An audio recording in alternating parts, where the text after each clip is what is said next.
नमस्कार दोस्तों, आप सभी का एक बार फिर से हमारे हिंदी साहित्य यूट्यूब चैनल में बहुत बहुत स्वागत है। आज का जो वीडियो है बहुत ज़्यादा इंपॉर्टेंट है उन सभी स्टूडेंट्स के लिए जो जेएनयू, बेचू, जामिया, डीयू या एमयू की तैयारी कर रहे हैं एमए हिंदी के लिए।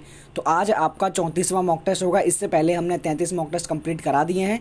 अगर आपने उन शेष मॉक टेस्ट को नहीं किया है तो आप उनको पहले ज़रूर करिए।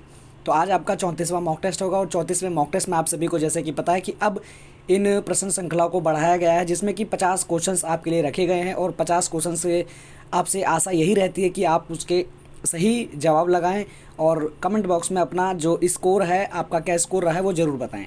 तो आशा करते हैं आप सभी को ये वीडियो अच्छी लगेगी। तो वीडियो को एक बार सभी के सभी स्टूडेंट्स लाइक कर देंगे और जितने भी साथी पहली बार विजिट कर रहे हैं चैनल पर, वो चैनल को सब्सक्राइब कर लेंगे।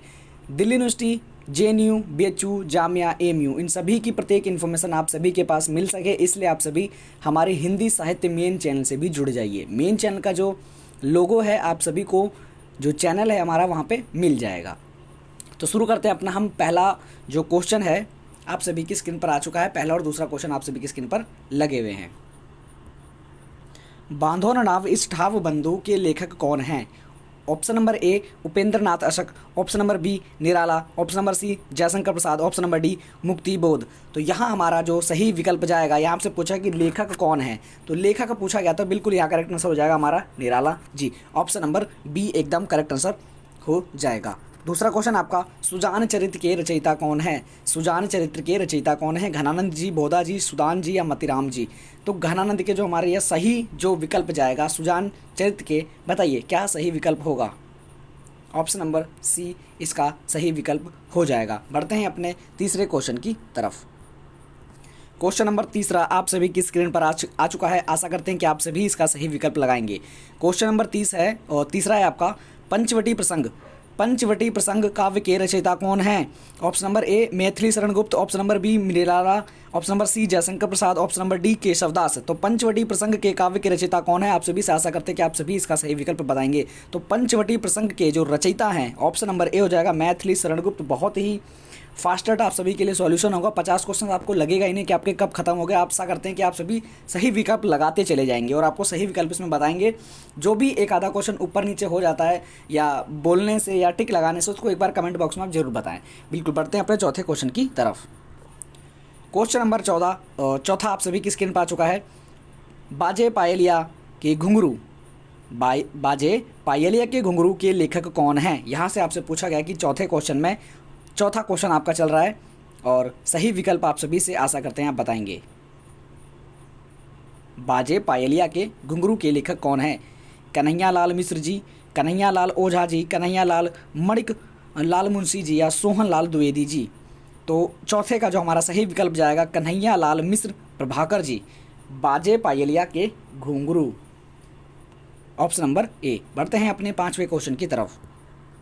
क्वेश्चन नंबर 5वां आप सभी की स्क्रीन पर, सिद्धों की साधना में शून्य का पूरक तत्व था। बताइए सिद्धों की साधना में शून्य का पूरक तत्व था? व्रज, चित्र, अग्नि, ज्ञान।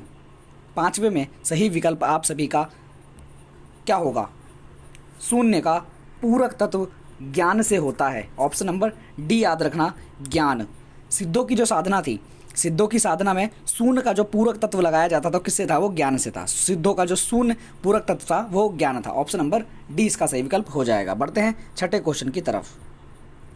क्वेश्चन नंबर छठा बहुत ही ज़्यादा इंपॉर्टेंट है और आप सभी को इसका सही विकल्प बताना है। Prince of Wales, prince of Wales की भारत की यात्रा, जो भारत की यात्रा थी, विस्तृत और विवरणात्मक जो वर्णन किया गया है युवराज की यात्रा शीर्षक से, किसने किया था? जो प्रिंस ऑफ वेल्स थी, जो भारत की यात्रा थी उनकी, जो उनका एक व्यवहारात्मक वर्णन किया गया था युवराज की यात्रा में, वो शीर्षक किसने दिया था? चार ऑप्शन आपके दिए गए हैं, आपको सही विकल्प बताना है।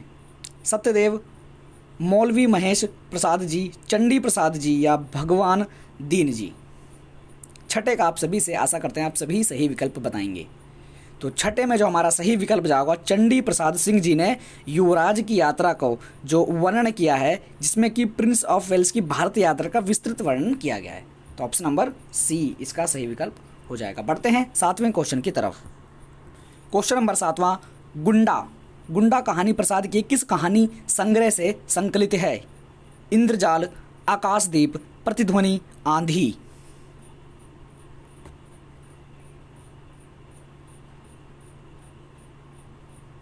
तो जयशंकर प्रसाद जी के जो ये गुंडा कहानी है ये इंद्रजाल से है, याद रखना, इंद्रजाल कहानी संग्रह से संकलित है। समझ गए ना? बिल्कुल ऑप्शन नंबर ए इसका सही विकल्प हो जाएगा। जिसने भी ए बताया बिल्कुल करेक्ट हो जाएगा। ऑप्शन नंबर ए एकदम करेक्ट आंसर हो जाएगा। बढ़ते हैं अपने 8वें क्वेश्चन की तरफ। क्वेश्चन नंबर 8वां आप सभी की स्क्रीन पर आ चुका है। समांतर कहानी के प्रवर्तक कमलेश्वर का मूल नाम क्या था? मतलब फुल नेम उनका क्या था? बताइए, मूल नाम है, क्या नाम है उनका? बताइए। समांतर कहानी के जो प्रवर्तक हैं कमलेश, उनका मूल नाम क्या है? नीरज सक्सेना, कैलाश सक्सेना, गोपाल दास सक्सेना, प्रभाकर सक्सेना।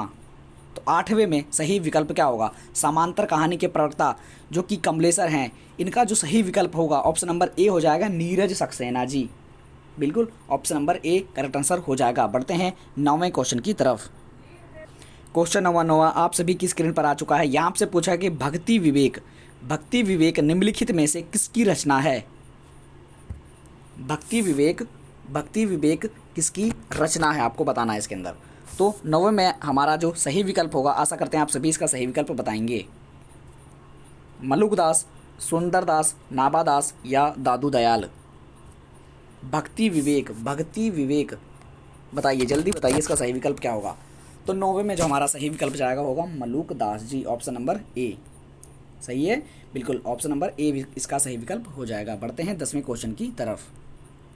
क्वेश्चन नंबर 10वां आप सभी की स्क्रीन पर आ चुका है। यहाँ से पूछा कि त्यागपत्र उपन्यास के लेखक का नाम बताइए। यशपाल जी, भगवती चरण वर्मा जी, वृंदन लाल वर्मा जी या जैनेन्द्र कुमार जी।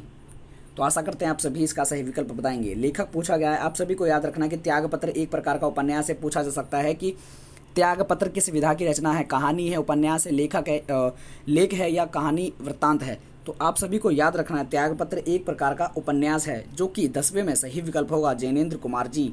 बहुत ज़्यादा एग्जाम में पूछा गया है, तो जैनेन्द्र कुमार एकदम करेक्ट आंसर हो जाएगा। बढ़ते हैं 11वें क्वेश्चन की तरफ। क्वेश्चन नंबर 11वां आप सभी की स्क्रीन पर आ चुका है। भक्तमाल के रचनाकार कौन हैं? बताइए। सही विकल्प आप सभी से हम जानना चाहते हैं। Option number A Raidas, Nabhadas, Dharmdas या जीवा दास।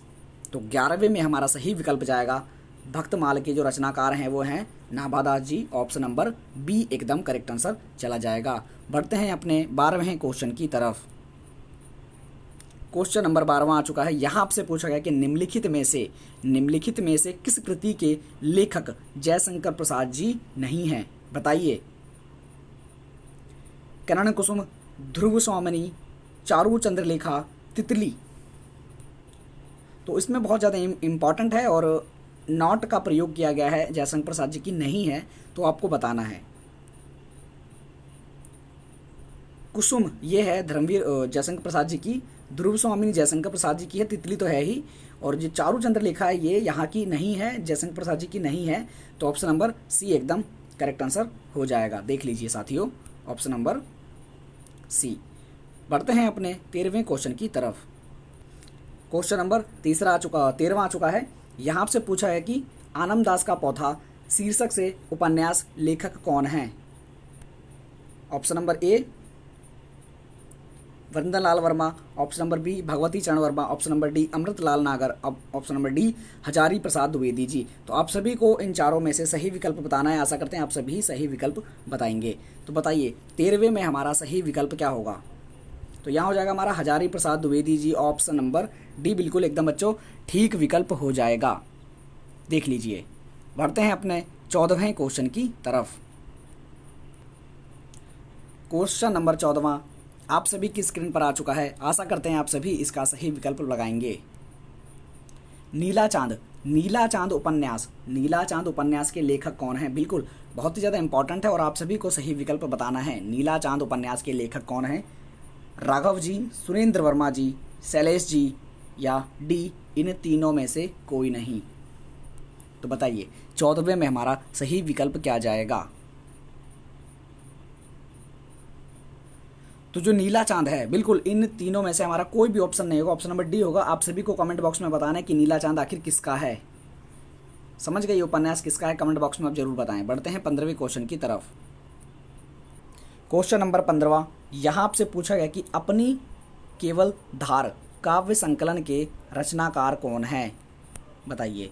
Option number A Kedarnath Agarwal, option number B Kedarnath Singh, option number C Sarvadayal Saxena, option number D Arun Kamal.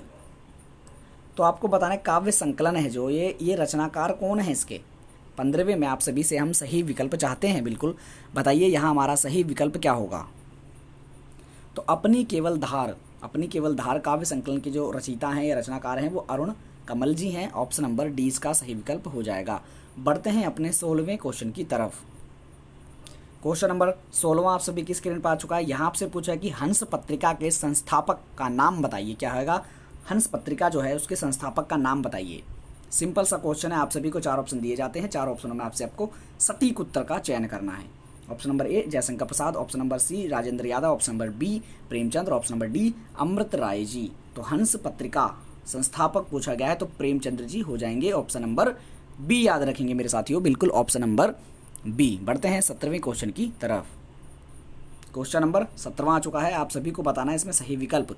तो यहाँ आपसे पूछा गया कि निम्नलिखित में से किस कृति के रचनाकार दुष्यंत कुमार हैं। कृतियां दी हुई हैं, आपको बताना है कि दुष्यंत कुमार जी की कौन सी कृति है।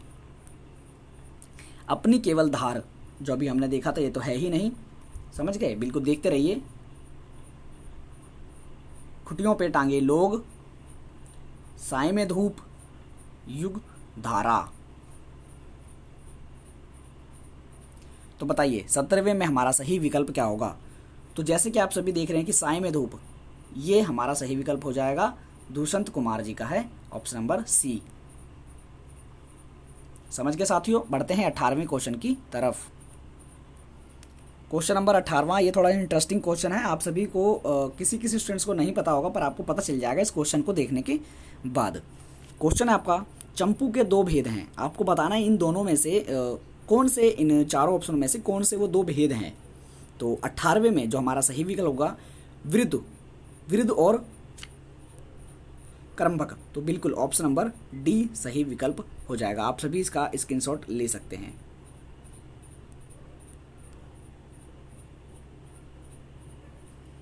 बिल्कुल ऑप्शन नंबर डी इसका सही विकल्प हो जाएगा। बढ़ते हैं अपने 19वें क्वेश्चन की तरफ। क्वेश्चन नंबर 19वां आ चुका है। यहाँ आपसे पूछा गया कि सतसई काव्य परंपरा को आगे बढ़ाने वालों में कौन है। सतसई जो परंपरा थी उनमें से आगे बढ़ाने वाले कवियों में से कौन है। गया प्रसाद शुक्ल स्नेह जी, अयोध्या सिंह उपाध्याय जी, वियोग हरि जी या अनुप शर्मा जी। तो 19वें में हमारा जो सही विकल्प जाएगा, बिल्कुल बताइए दोस्तों क्या हो जाएगा। ऑप्शन नंबर सी इसका सही विकल्प हो जाएगा। समझ गए साथियों? सतसई काव्य परंपरा के जो आगे बढ़ाने वाले जो कवि थे उनमें से कौन थे? वियोगी हरिजय। समझ गए? बिल्कुल ऑप्शन नंबर सी इसका सही विकल्प हो जाएगा। बढ़ते हैं 20वें क्वेश्चन की तरफ। क्वेश्चन नंबर 20वां आ चुका है। यहाँ से पूछा गया है कि बालकृष्ण भट्ट नहीं दोस्तों, बालकृष्ण शर्मा नवीन का सर्वप्रथम प्रकाशित काव्य संग्रह है। तो बताइए कौन सा है सबसे पहला काव्य संग्रह।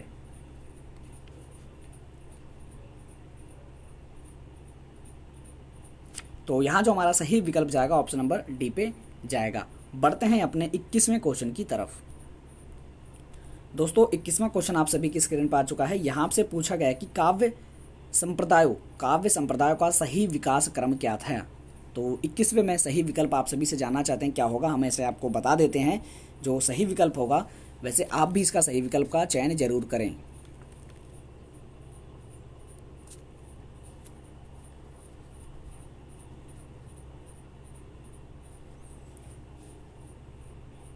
तो यहाँ जो हमारा सही विकल्प जाएगा ऑप्शन नंबर बी पे जाएगा। सबसे पहले रस, फिर अलंकार, फिर रीति, फिर वक्रोक्तिक, फिर ध्वनि, फिर औचित्य।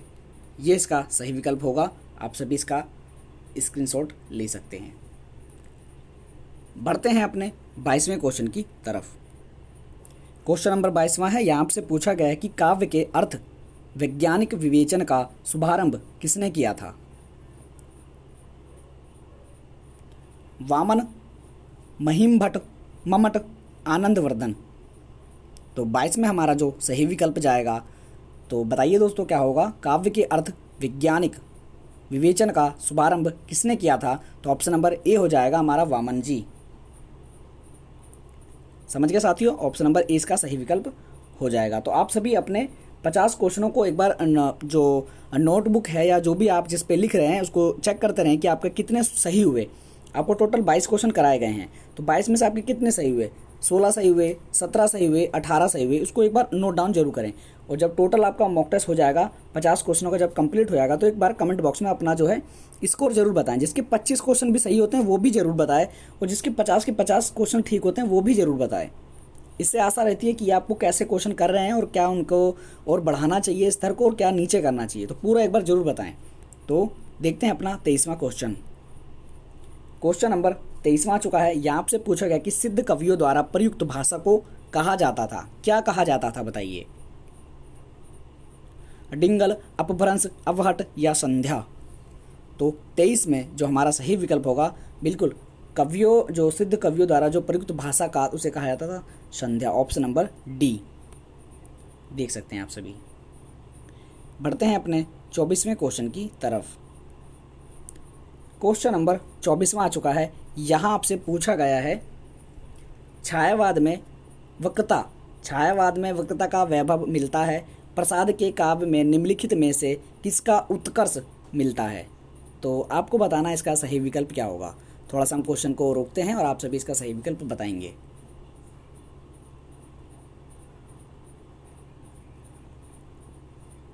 तो यहाँ जो हमारा सही विकल्प होगा, छायावाद में वक्रता का वैभव मिलता है, प्रसाद के काव्य में निम्नलिखित में से किसका उत्कर्ष मिलता है, तो अभिव्यंजना का मिलता है, ऑप्शन नंबर बी सही विकल्प 24वें का बी हो जाएगा। तो यहाँ दोस्तों हमारे कुल 24 क्वेश्चन कंप्लीट हुए। बढ़ते हैं अपने 25वें क्वेश्चन की तरफ। क्वेश्चन नंबर 25वां आ चुका है। यहाँ आपसे पूछा गया कि निम्नलिखित में से किस आचार्य ने अलंकार को अलंकार्य में भेद माना। अलंकार और अलंकार्य में भेद माना, किसने माना था बताइए। और जिन क्वेश्चन को आपको नहीं आता उनको नोट डाउन जरूर करें, क्योंकि कुछ क्वेश्चंस होते हैं हार्ड और कुछ क्वेश्चंस होते हैं आसान। इसमें पूरा है आपका, नॉर्मल क्वेश्चन भी हैं और मॉडरेट भी हैं और थोड़े हाई लेवल के भी हैं। तो सभी क्वेश्चन को आपको अटेंड करना जरूरी है। अगर आप नॉर्मल सभी क्वेश्चन करे जाएंगे, इजी कर देंगे, तो आपको लगेगा कि बहुत पेपर आसान है। अगर आप मॉडरेट में जाएंगे तो आपको लगेगा हाँ थोड़ा पेपर है। अगर आप हाई तक नहीं जाएंगे तो आपको क्वेश्चन का जो लेवल है वो नहीं पता चलेगा। तो 25 में जो हमारा सही विकल्प जाएगा वो आचार्य रामचंद्र शुक्ल जी पे जाएगा। बहुत ज़्यादा फेमस है ये।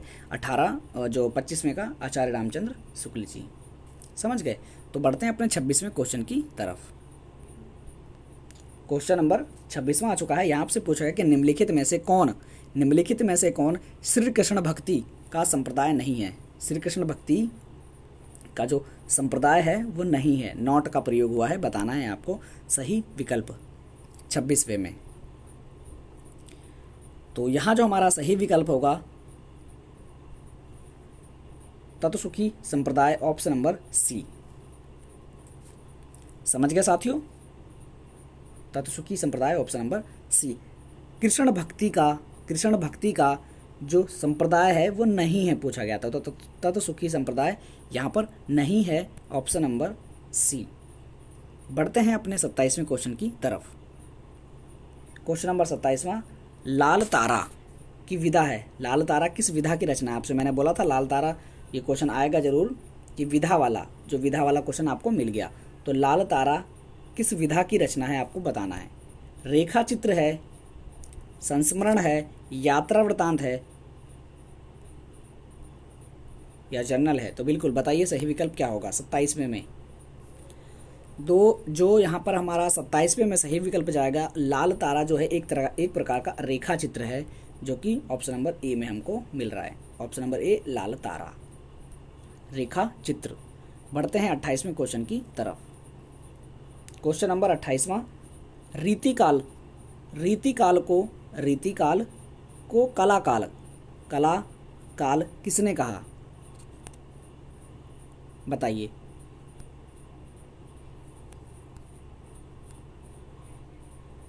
आचार्य रामचंद्र शुक्ल जी ने और आचार्य विश्वनाथ प्रसाद मिश्र ने, option number B Shukla ji ने, या सी मिश्र बंधु जी ने, या आचार्य रामचंद्र शुक्ल जी ने। तो यहाँ जो हमारा 28वें में जो हमारा सही विकल्प जाएगा, 28 का सही विकल्प होगा हमारा रमाशंकर शुक्ल इसका सही विकल्प हो जाएगा, रमाशंकर, बिल्कुल ऑप्शन नंबर बी सही विकल्प हो जाएगा। बढ़ते हैं अपने 29वें क्वेश्चन की तरफ। क्वेश्चन नंबर 29वां, ठेठ हिंदी में उपन्यास लिखने वाले कौन हैं, बताइए।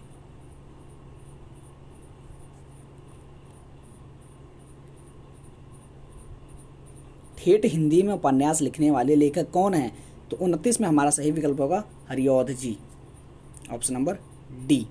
बढ़ते हैं 30वें क्वेश्चन की तरफ। क्वेश्चन नंबर 30वां आ चुका है। 30वें में आपसे पूछा गया कि केवल सूक्ष्मगत सौंदर्यता का राग कहकर छायावाद का विरोध किसने किया था?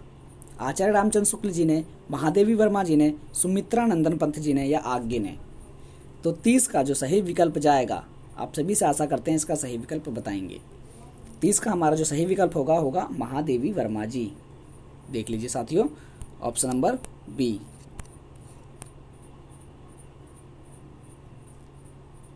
केवल सूक्ष्मगत सौंदर्य सत्ता का राग कहकर छायावाद का विरोध किसने किया था?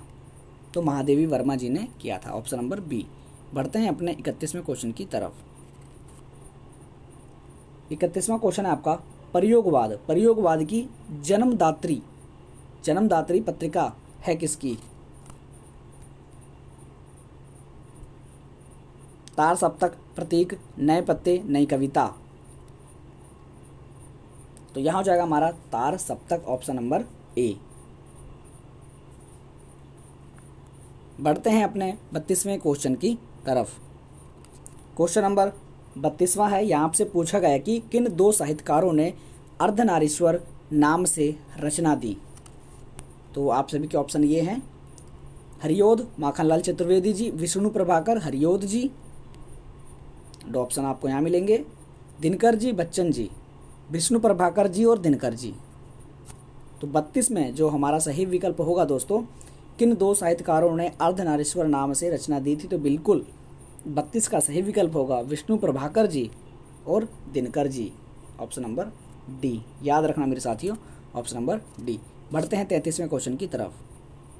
क्वेश्चन नंबर 33वां है। यहाँ आपसे पूछा गया कि सूफी मत में वर्णित साधक की 4 अवस्थाओं शरीयत, तरीकत, मरिफत, हकीकत की जो भारतीय भक्ति मार्ग के साथ सही क्रम में संगति होगी, किसमें होगी बताइए, कौन से इन चारों में से होगी?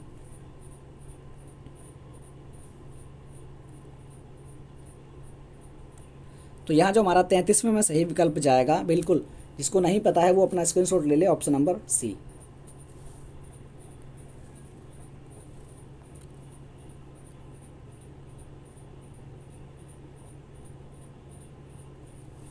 बढ़ते हैं अपने 34वें क्वेश्चन की तरफ। क्वेश्चन नंबर 34वां आ चुका है। यहाँ आपसे पूछा गया है कि भारतेंदु का खड़ी बोली में रचित कविताओं का संग्रह किस नाम से प्रसिद्ध हुआ? 34वें में हमारा जो सही विकल्प जाएगा, आशा करते हैं आप सभी इसका सही विकल्प बताएंगे। तो भारतेंदु का जो खड़ी बोली में रचित कविताओं का जो संग्रह है वो किस नाम से प्रसिद्ध हुआ था? तो फूलों का गुच्छा, ऑप्शन नंबर ए। बढ़ते हैं अपने 35वें क्वेश्चन की तरफ। क्वेश्चन नंबर 35, उत्तर आधुनिक चिंतन की एक निष्पत्ति निम्नलिखित में से क्या है?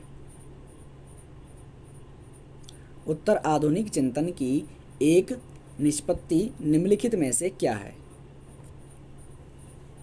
35 में जो हमारा सही विकल्प होगा वो होगा अर्थ निरपेक्षता, ऑप्शन नंबर डी।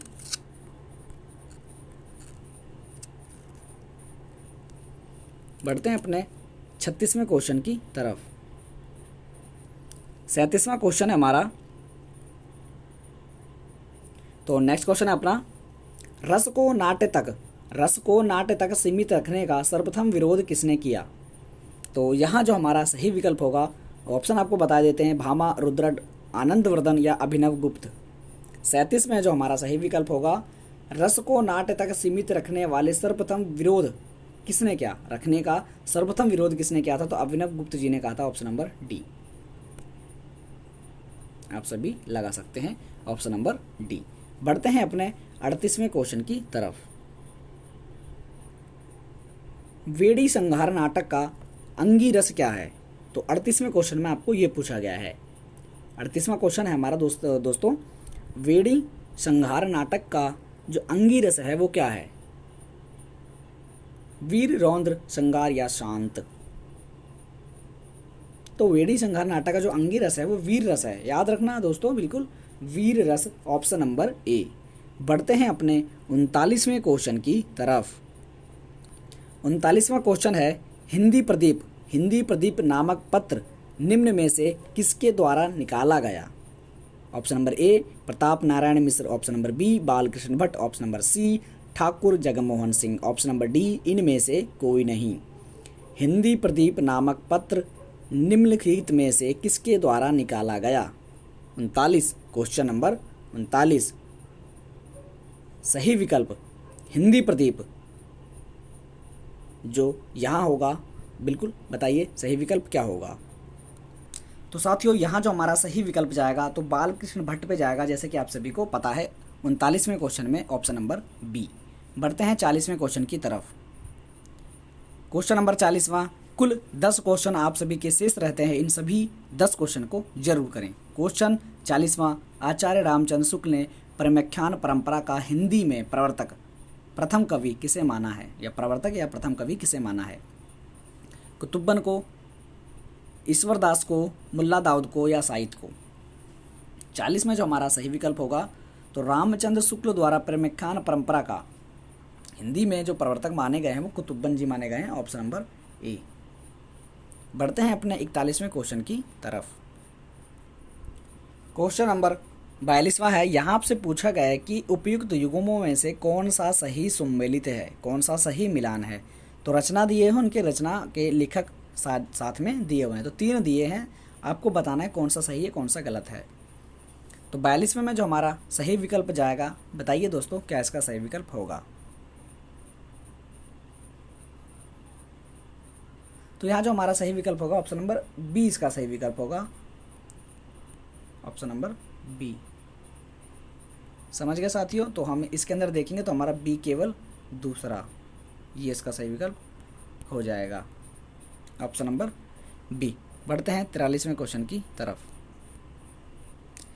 43वां क्वेश्चन ये भी आपका उसी से रिलेटेड है, आपको बताना है इसमें कौन सा सही है। उपन्यास दिए हैं, एक साइड उपन्यास और एक साइड आपके लेखक।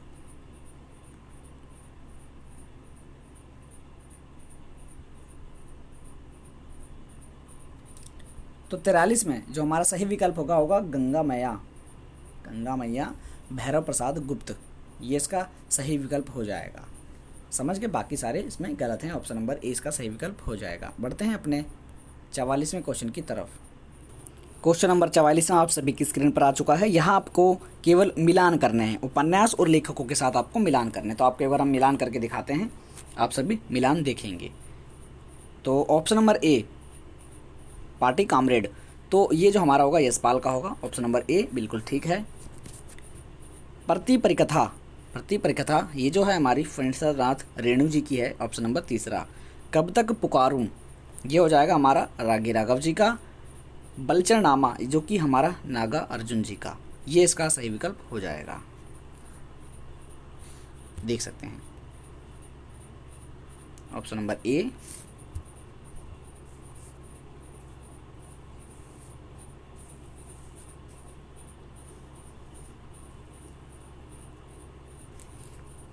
समझ गए साथियों, ये इसका करेक्ट आंसर है। और बढ़ते हैं अपने 45वें क्वेश्चन की तरफ।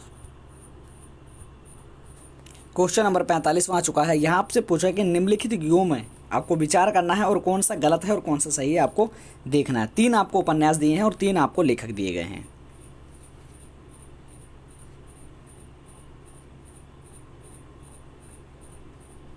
तो एक बार हम मिलान करके आपको बता देते हैं।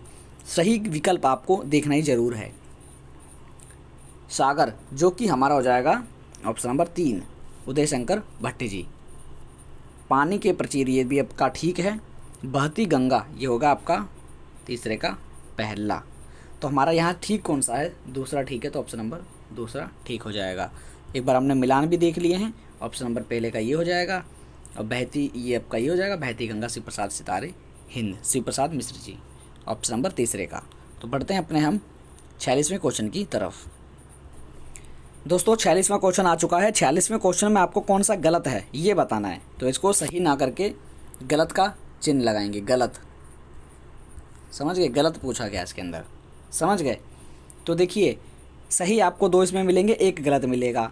तो बताइए 46 का जो है लहरें और मनुष्य अमृत राय, तो ये हमारा गलत हो जाएगा। आधा गांव आप सभी को पता है, बिल्कुल ठीक है। मसाल भैरव प्रसाद गुप्त जी की, ये भी आपको पता है, ठीक है। तो ऑप्शन नंबर ए इसका सही विकल्प हो जाता। बढ़ते हैं अपने 47वें क्वेश्चन की तरफ। यहाँ आपको बताना है दोस्तों कि कौन सा युग्म सही है। उपन्यास दिए गए हैं, उनके विषय दिए गए हैं।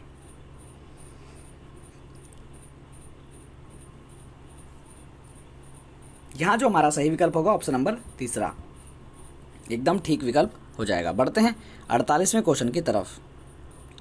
क्वेश्चन नंबर 48वां है। यहाँ आपसे कथन दिए गए हैं, आपको 2 कथन दिए गए हैं, आपको बताना है कौन सा सही है कौन सा गलत है। तो आप सभी को एक बार जो कथन है बताए जाते हैं। जैनेन्द्र ने अपने उपन्यासों में नारी पुरुष के प्रेम संबंधों को मनोवैज्ञानिक धरातल पर उकेरा, तो ये हमारा ठीक हो जाएगा। ईलाचंद्र जोशी ने व्यक्ति की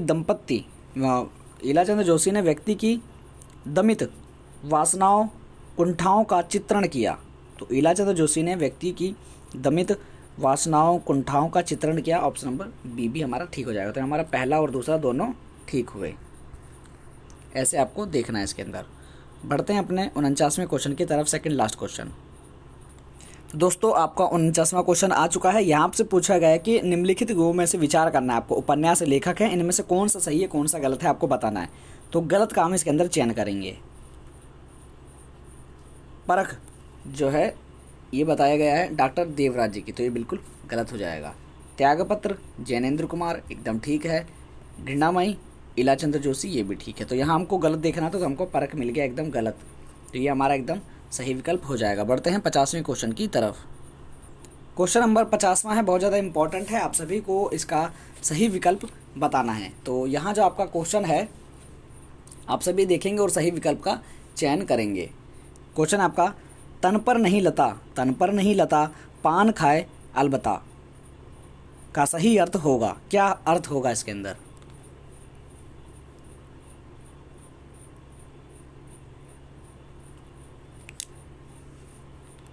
तो झूठा दिखावा करना। तन पर नहीं लता मतलब तन पर कपड़े नहीं हैं, और पान खाए अलबत्ता तो मतलब खाने पीने का अपना ढोंग रचा रहे हैं, दिखा रहे हैं।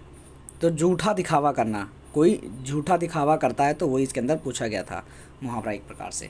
तो ये हमारा 50 क्वेश्चन आज यहाँ पे कंप्लीट हुए। 50 में से आपका क्या स्कोर है कमेंट बॉक्स में बताएंगे। चैनल पर जो नए थे चैनल को सब्सक्राइब करेंगे, और वीडियो को ज़्यादा से ज़्यादा आप शेयर करेंगे। जो भी आपके दोस्त हैं जो भी JNU BHU जामिया DU या AMU की तैयारी कर रहे हैं, तो उन सभी को ये क्वेश्चंस करना बहुत ज़्यादा ज़रूरी है। तो मिलते हैं फिर अगले मॉक टेस्ट में। जय हिंद जय भारत।